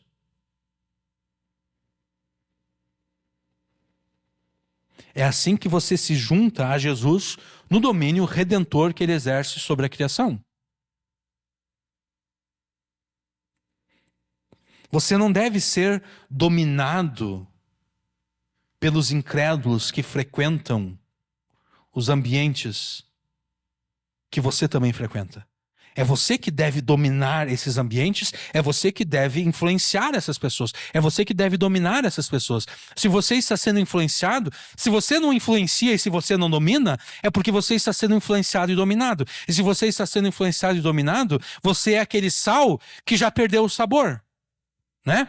Você é aquela luz que, em vez de ser colocada num lugar alto, foi colocado debaixo da cama. Uma luz que não ilumina, um sal que não tem sabor. E Jesus disse que esse sal que não tem sabor só presta para uma coisa: para ser lançado fora e ser pisado pelos homens. Se você não está influenciando os ambientes que você frequenta, se você não está dominando os ambientes que você frequenta e as pessoas que lá se encontram, é porque você está sendo influenciado e dominado por essas pessoas incrédulas, pecaminosas. Pecadoras, desculpe. Isso quer dizer que você é aquele sal sem sabor.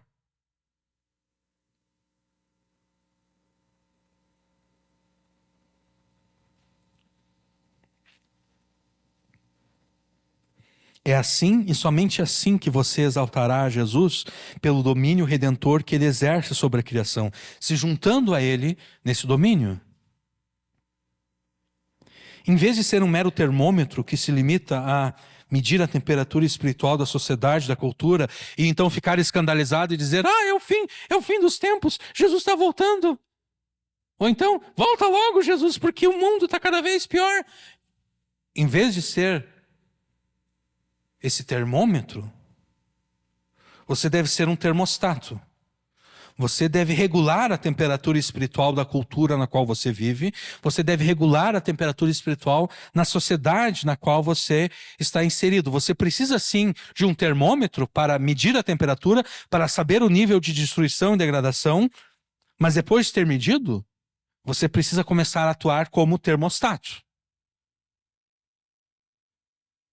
Você precisa assim, essa temperatura está errada. Vamos ter que mudar, tá alta demais, ou está baixa demais. Vamos ter que mudar, vamos ter que alterar isso aqui. Você tem que começar a exercer influência e domínio sobre os ambientes que você frequenta. Você deve trabalhar pela reversão da degradação e destruição da cultura e sociedade nas quais você vive. Você deve se juntar a Jesus, o domínio redentor que ele exerce sobre toda a criação, influenciando e dominando em nome dele e para ele os ambientes que você frequenta. Ao cooperar com Jesus deste modo, você demonstrará que verdadeiramente ama a vinda de Jesus, conforme Paulo se expressa em 2 Timóteo 4,8. Ao cooperar deste modo com Jesus, você estará qualificado para, com o Espírito Santo, o apóstolo João, clamar, ora vem, Senhor Jesus. Mas apenas se você cooperar com Jesus deste modo. Enquanto você não estiver cooperando com Jesus desse modo, o teu clamor que sobe aos céus, ora vem, Senhor Jesus, é recebido por Jesus como uma desculpa escapista. É recebido por Jesus como, olha só, eu dei para aquele cara lá o talento para que ele trabalhasse, mas ele está enterrando o talento. O que esse cara está pensando? Eu te entreguei isso para que tu fizesse. Eu te coloquei nessa posição, eu te dei esse trabalho, esse emprego, eu te fiz morar nesse lugar para que tu influenciasse esse lugar, para que tu dominasse esse lugar, para que tu ganhasse as pessoas que estão nesse lugar para mim. E, no entanto, cada vez que tu te escandaliza, em vez de tu cumprir aquilo que eu ordeno que tu cumpras, tu fica, Jesus, volta logo. Para de enterrar esse talento e começa a fazer aquilo que eu te ordeno. Quando você coopera com Jesus, Jesus recebe a tua cooperação como esse camarada que ama de fato a minha vinda. Ele não fica escandalizado com a maldade do pecado, ele não fica escandalizado com a degradação da sociedade, da cultura, não. Ele percebe essas coisas e ele vai lá e ele está se esforçando para reverter essas coisas. Esse cara ama a minha vinda. Esse cara, quando ele clama, ora vem, Senhor Jesus, eu recebo esse clamor como sendo algo genuíno da parte dele. Já aquele outro lá, não. Aquele outro lá, não, ele só está usando a minha vinda como desculpa para escapar do mundo, ou então como desculpa para não cumprir a responsabilidade que eu coloquei sobre ele.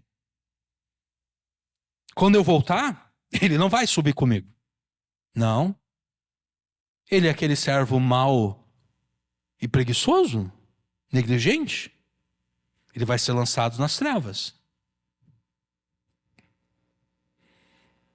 Demonstra o teu amor e o teu desejo pela volta de Jesus, exaltando o seu nome pela obra da criação e pelo domínio redentor que ele exerce sobre todas as coisas, juntando-se a ele neste domínio, influenciando e dominando em nome dele e para ele os ambientes por você frequentados. Amém.